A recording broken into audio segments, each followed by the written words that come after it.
और सामने आ गया था गधा। बीच रोड में गधा आ गया और जब वो बहुत पास आ गया, मेरे दोस्त को भी नहीं दिखा और मुझे भी नहीं दिखा, क्योंकि हम दोनों की हालत बहुत ख़राब हो चुकी थी। वीडियो शुरू करने से पहले मैं आपको एक चीज़ बताना चाहता हूँ कि जो मेरा टू व्हीलर राइडिंग एक्सपीरियंस है ये करीबन 22 साल से ऊपर का है और करीबन 20 साल से ऊपर मुझे हो गया है फोर व्हीलर चलाते हुए। मैं जो भी कंटेंट बनाता हूँ ये मैं अपने एक्सपीरियंस आपसे शेयर करता हूँ। बहुत सारे कंटेंट क्रिएटर आपने आज की तारीख में देखे होंगे कि छोटे छोटे बच्चे आजकल कंटेंट बनाने लग गए हैं। वो क्या करते हैं, उनको एक्सपीरियंस तो बिल्कुल नहीं है, अभी उनकी उम्र है ही कितनी जो उनको एक्सपीरियंस होगा। सो उनको शौक है कंटेंट बनाने का, तो वो क्या करते हैं कि गूगल से पूरी इन्फॉर्मेशन निकालते हैं, चैट जीपीटी से अपनी पूरी स्क्रिप्ट लिखवाते हैं और बोलते हैं और आपके लिए वीडियो बनाते हैं और आपको वो वीडियो पसंद भी आते हैं। बट हम जो वीडियो बनाते हैं, हम एक्सपीरियंस लोग आपसे अपना एक्सपीरियंस शेयर करते हैं। ये भाई हम कोई चैट जीपीटी से नहीं लिखवाते हैं, ये हम आते हैं कैमरे के आगे बोलना शुरू करते हैं। ये है असली कंटेंट, ये है असली एक्सपीरियंस जो हम आपसे शेयर करते हैं। अब चलिए आज के हम टॉपिक पे आते हैं। आज का टॉपिक है कि बहुत लोग आपने देखे होंगे कि वो एक रिकॉर्ड बनाते हैं कि आज हमने 700 किलोमीटर्स राइड करी, 1200 किलोमीटर्स राइड करी, और कुछ लोग तो ऐसे भी हैं कि भैया हमने स्ट्रेट 1500 किलोमीटर्स राइड करी। अब आज का टॉपिक इसी चीज़ के ऊपर होने वाला है कि बहुत लोग ऐसा भी कंटेंट बनाते हैं कि आज हमने 21 आवर्स स्ट्रेट मोटरसाइकिल चलाई या कार चलाई या 24 घंटे चलाई। सो आज का टॉपिक इस चीज़ के ऊपर होने वाला है कि ये कितना नुकसान कर सकता है किसी राइडर को या किसी ड्राइवर को। सो इस टॉपिक में मैं दोनों ही चीज़ों को कवर करूँगा। ये देखिए राइडर के लिए भी है और ये जो कार चलाने वाला ड्राइवर है ये उसके लिए भी है। अब मैं आपसे अपना एक्सपीरियंस शेयर करता हूँ। 2017 में मैं लद्दाख गया हुआ था। सो उस समय मैंने जो राइड करी थी सोनमर्ग से करी थी मैंने आपका पठानकोट, क्योंकि पठानकोट में सिग्नल आ जाते हैं। हमारे पास जो सिम थी वो थी आपकी प्रीपेड और जम्मू में सिग्नल नहीं आते थे उस टाइम पे, तो इस वजह से हमने मोटरसाइकिल को पठानकोट खींचने की सोची। जबकि हम शाम को पहुंच गए थे, हम शाम के 7 बजे हम जम्मू पहुंच गए थे। फिर हमने वहां से पठानकोट खींचने की कोशिश करी। सो उस कोशिश में क्या हुआ कि हमें बहुत लेट हो गई। बाइक खींचते खींचते करीबन 10 बज गए और उस टाइम पे हमारी स्थिति ऐसी हो गई थी कि भाई 40 की स्पीड में हम चल रहे थे, क्योंकि बहुत थक चुके थे, दिखना बंद हो गया था और सामने आ गया था गधा।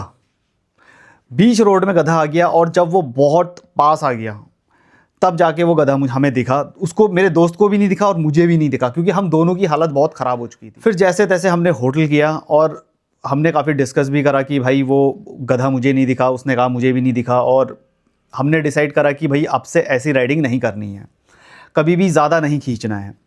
क्योंकि हम सुबह 9 बजे के निकले हुए थे और 10 साढ़े 10 बजे तक हम राइड कर रहे थे। सो वो काफ़ी हमारे लिए थका देने वाला एक्सपीरियंस था। सो आपको कितने घंटे मोटरसाइकिल राइड करनी चाहिए?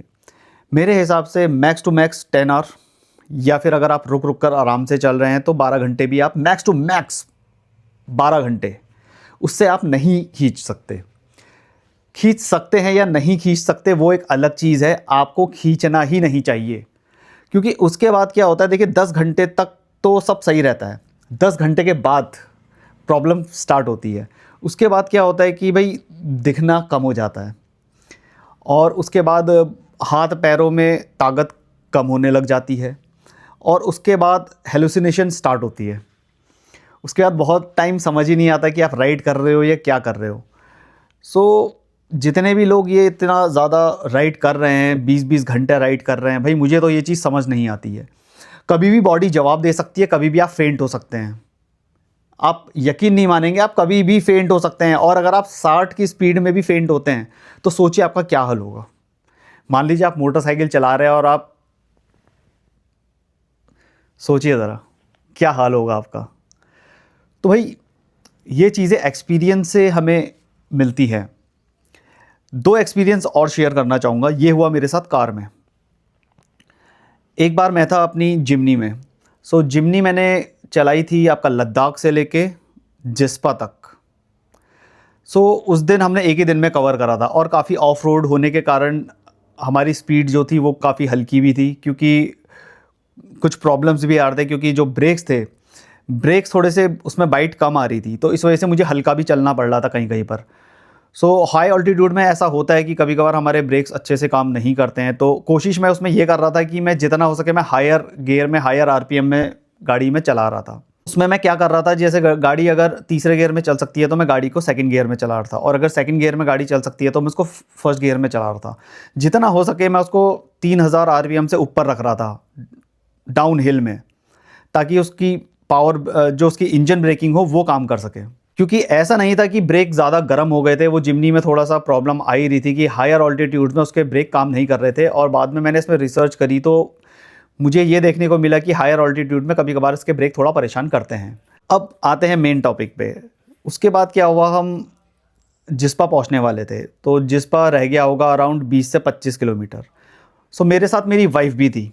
अब उसके बाद क्या हुआ कि लास्ट के 20 किलोमीटर्स में मुझे दिखना कम हो गया था, क्योंकि बहुत मैंने कार चला ली थी। हम सुबह निकले थे 7 बजे और करीबन 8:30 या 9 बजने वाले थे, तो उस दिन भी काफ़ी टाइम हो गया था मुझे कार चलाते हुए। थोड़ा बहुत मेरी वाइफ ने बीच में चलाया था, रास्ते बहुत ज़्यादा बीच बीच में ख़राब थे, तो इस वजह से मैंने अपनी वाइफ को कार नहीं दी।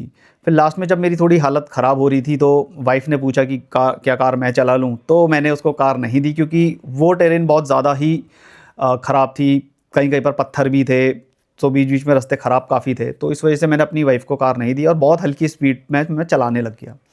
जैसे तैसे हमें एक होटल मिला, हम वहाँ रुके। जैसे ही मैंने पैर ज़मीन में रखा, भाई मुझे ज़मीन ही समझ नहीं आई कि मुझे पैर रखना कहाँ है। सब कुछ हेलुसिनेट कर रहा था, और ये करीबन रहा मुझे आधे से 1 घंटे तक, और फिर जैसे तैसे मैंने खाना खाया और मैं सो गया। सो कार में मेरा जो दूसरा एक्सपीरियंस इस तरह का रहा था लॉन्ग ड्राइविंग का, वो रहा था त्रिजोगी नारायण से लेके बद्रीनाथ।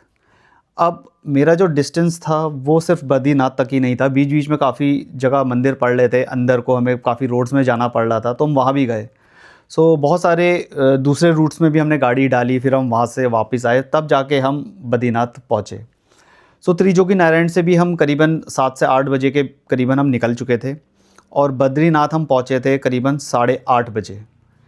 और उस दिन तो मैं काफ़ी ठीक स्टेट में था, मतलब मैं सही से गाड़ी चला रहा था। और जब मैं बद्रीनाथ पहुंचा और जब हम होटल पहुंचे, तो होटल पहुंचने के 5 मिनट बाद मुझे थोड़ा सा हेलुसिनेशन स्टार्ट हुई कि भाई समझ नहीं आ रहा है कि पैर कहाँ रखूँ। कार चलाने तक मैं बिल्कुल ठीक था, उतरने तक 5 मिनट तक मैं बिल्कुल ठीक था, उसके बाद स्टार्ट हुआ, तो तब ये समझ आया कि हाँ भाई आज भी बहुत हो गया है, आज भी मैं काफ़ी थक चुका हूँ। सो मैं हमेशा अवॉइड करता हूँ कि यार मैं कभी भी ज़्यादा ड्राइव या ज़्यादा राइड ना करूँ, और इस चीज़ को आपको भी समझना चाहिए कि ये कितना अनहेल्दी है। आपको कभी भी 10 घंटे से ज़्यादा राइड नहीं करना है, और जो 10 घंटे हैं इसमें मैं ब्रेक्स भी ऐड कर रहा हूँ। इसमें आपका लंच या फिर आपका ब्रेकफास्ट, ये सब चीज़ें इंक्लूड है। मतलब 10 घंटे स्ट्रेट नहीं कह रहा हूँ, इसमें आप 2 ब्रेक्स कम से कम लेंगे ही लेंगे। और कभी भी आप लॉन्ग राइड में जाएं तो अगर मान लीजिए कि आप 1 घंटे बाद कहीं रुकने वाले हैं, तो मेक श्योर कि आप बहुत सारा पानी पी लें, ताकि आप आगे जाके टैंक खाली कर लें। आप समझ रहे होंगे मैं किस बारे में बात कर रहा हूँ, क्योंकि लॉन्ग राइड्स में हर जगह रुका नहीं जाता है, बार बार रुका नहीं जाता है। ये नहीं कि आप बार बार आप वॉशरूम जाने के लिए रुक रहे हो। जहाँ आप लंच कर रहे हैं या टी ब्रेक आप ले रहे हैं, आपको वही वॉशरूम यूज़ करना है, ताकि आप आगे कम से कम 2 घंटे तक आप राइड कर सकें या फिर कार ड्राइव कर सकें। अब ये जो लोग हैं जो भाई इतने किलोमीटर मोटरसाइकिल चला रहे हैं, 1500 किलोमीटर एक बारी में खींच दे रहे हैं, या 21 घंटे ये मोटरसाइकिल चला रहे हैं, ये ऐसा क्यों कर रहे हैं? देखिए, ये कंजूसी के चक्कर में हो रहा है सब, क्योंकि इनको भैया अकोमोडेशन का खर्चा बचाना है, क्योंकि भाई कमरा कम से कम 1500 से 2000 रुपये का मिलेगा। तो ये वो पैसे बचाने के चक्कर में बाइक को ज़्यादा खींचते हैं, क्योंकि जब भी आपका एक दिन एक्स्ट्रा जाएगा तो कम से कम 2 से 2500 रुपये एक्स्ट्रा खर्च होंगे ही होंगे। एक्स्ट्रा एक दिन का मतलब आपका अकोमोडेशन का कम से कम 1500 से 2000 रुपये खर्च होगा, और खाने पीने का कम से कम आपका 500 से 1000 रुपये भी खर्च हो सकता है। इट डिपेंड्स कि आप कितना खर्चा करते हैं। यही चीज़ आप सस्ते में भी कर सकते हैं अगर आप चीप होटल्स में रुक रहे हैं, या फिर आप चीप जगह खाना खाते हैं। ये थोड़ा सा खर्चा बचाने के चक्कर में कि भैया आज इतना कवर कर लेता हूँ, कल के लिए कम हो जाएगा, आपको ये नहीं करना है। आपको रोज़ का एक डिस्टेंस कवर करना है, और अगर आप अपनी डेस्टिनेशन के लिए लेट हो गए हैं तो आप अवॉइड करिए कि वहाँ तक आपको जाना ज़रूरी नहीं है। अगर आपका होटल बुक नहीं है तो आपके लिए ज़रूरी नहीं है वहाँ तक जाना, आप पहले भी रुक सकते हैं। बहुत सारी जर्नीज़ में मैं ऐसे ही करता हूँ, जैसे मैंने नेपाल टूर में करा, मैं और मेरी वाइफ हम दोनों गए हुए थे। सो उसमें मैं क्या कर रहा था कि हम निकल गए बस, हमने डिसाइड नहीं कर रखा था हम कहाँ रुकेंगे। जहाँ हमें लगता है कि हाँ भाई आज के लिए काफ़ी हो गया है, और हम मैप्स में देखते हुए जा रहे थे कि यहाँ होटल अवेलेबल है, किसी बड़े शहर में ही हम रुकना प्रेफर करते हैं रादर देन किसी सुनसान जगह या हाईवे में। सो हम देख रहे थे कि भैया चलिए अभी थोड़ा सा और खींच लेते हैं, तो खींचते खींचते हम ऐसी जगह पहुंच जाते हैं जहां एक थोड़ा बड़ा शहर हो और अच्छा होटल हो, तो हम वहीं रुकना पसंद करते हैं। हम ज़्यादा खींचना पसंद नहीं करते हैं गाड़ी को। हम कोशिश ये करते हैं कि भाई शाम तक हम अपनी डेस्टिनेशन तक आराम से रुक जाएं, टाइम पे हमारा डिनर हो जाए, क्योंकि जब भी आप ट्रैवल कर रहे हैं टाइम पे आपका ब्रेकफास्ट, लंच और डिनर होना बहुत ज़्यादा ज़रूरी है। आज तो मैंने इस चीज़ को लेकर आपका वीडियो बनाया है कि आपको ज़्यादा राइड नहीं करनी है, ज़्यादा ड्राइविंग आपको नहीं करनी है। नेक्स्ट वीडियो में मैं आपको ये चीज़ें बताऊँगा कि आप जब भी लॉन्ग डिस्टेंस ट्रैवल कर रहे हैं तो आपको क्या क्या खाना चाहिए, क्या क्या खाना नहीं चाहिए। ये चीज़ें मैं आपको अच्छा इसलिए भी बता पाऊँगा क्योंकि I have been practicing Ayurveda from last 15 years. अगर आपको ये वीडियो पसंद आया हो सो प्लीज़ इस वीडियो को लाइक ज़रूर करिएगा और मेरे यूट्यूब चैनल को सब्सक्राइब ज़रूर करिएगा। और अगर आप मुझे इंस्टाग्राम में फॉलो नहीं करते हैं तो प्लीज़ आप उसमें मुझे जाके फॉलो कर सकते हैं। मेरी आईडी यही है, auto couple UK. Thank you so much.